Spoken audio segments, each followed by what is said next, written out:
Johnny আস্তে আস্তে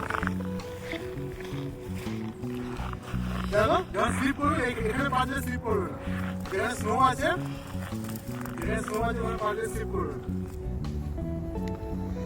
hello my friends, আজকে আবার চলে এসেছি একটা নতুন ভিডিও নিয়ে। এটা একটা নতুন জিনিস করতে চলেছি। ইনফ্যাক্ট আমি এখানে কখনো নামিনি এরকমভাবে লেকের মধ্যে। এটা আমাদের অ্যাপার্টমেন্টের সবথেকে বড় লেক, যেটা মানে অ্যাকচুয়ালি সব লেকই ফ্রোজ হয়ে গেছে এখন। তো এখানে এখন এর ওপর দিয়ে মোস্ট প্রবলি গাড়িও চলতে পারে হয়তো। তো আমি এই লেকটাতে নামতে চলেছি। আমি এখন হাঁটছি লেকের ওপরে। এটা বিশাল বড় লেক আমাদের অ্যাপার্টমেন্টে। আমার পা স্লিপ করছে কারণ এখানে এখন আইস স্কেটিং করবার মতো অবস্থা। আমি ভোরবেলা অফিসে যাওয়ার আগে আমি অ্যাকচুয়ালি এখানে লেকটাতে নামবো। আর প্রচণ্ড স্লিপ করছে আমার পা। লাকিলি ভালো জুতো আছে। তো এই হলো পুরো লেকটার অবস্থা, এরকমভাবে জমে আছে। আমার হ্যান্ডটা শেক হচ্ছে বিকজ আমার পা স্লিপ করছে প্রচণ্ড। তো বিকজ এরকম আইস স্কেটিংয়ের মতো অবস্থা হয়ে রয়েছে। প্রচণ্ড ঠান্ডা, এখন -20°C। আর এই হলো ওভারঅল সিচুয়েশন লেকগুলো। এখন আমি রয়েছি কার্মেল, ইন্ডিয়ানাতে।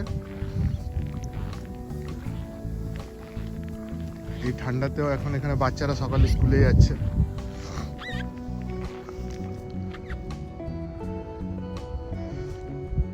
এরকমভাবে লেকগুলো জমে রয়েছে। আমি লেকের একদম মাঝখানে রয়েছি। আমি চেষ্টা করছি আমার পা দেখানো। এই যে এরকম অবস্থা।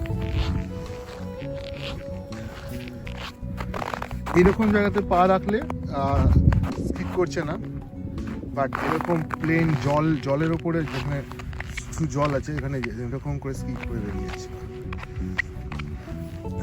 তো এইটা হলো, আমি অ্যাকচুয়ালি লেকের পুরো মাঝখানে আছি।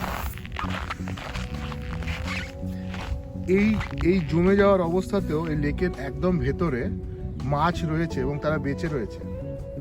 মানে সব কিছু একটা লেভেল পর্যন্ত জলটা এরকম জমে যায়, তার নিচে জল থাকে। আর হোপফুলি সেই জলের মধ্যে মাছগুলো বেঁচে থাকে। এগুলো আবার ওই জলটা বরফটা গলে গেলে তখন আবার বেরোবে।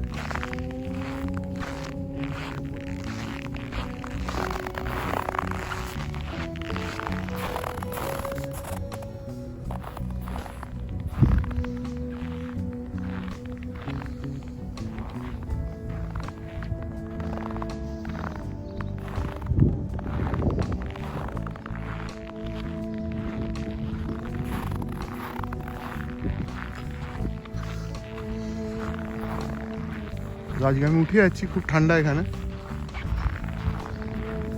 এই হলো আজকের ছোট ভিডিও।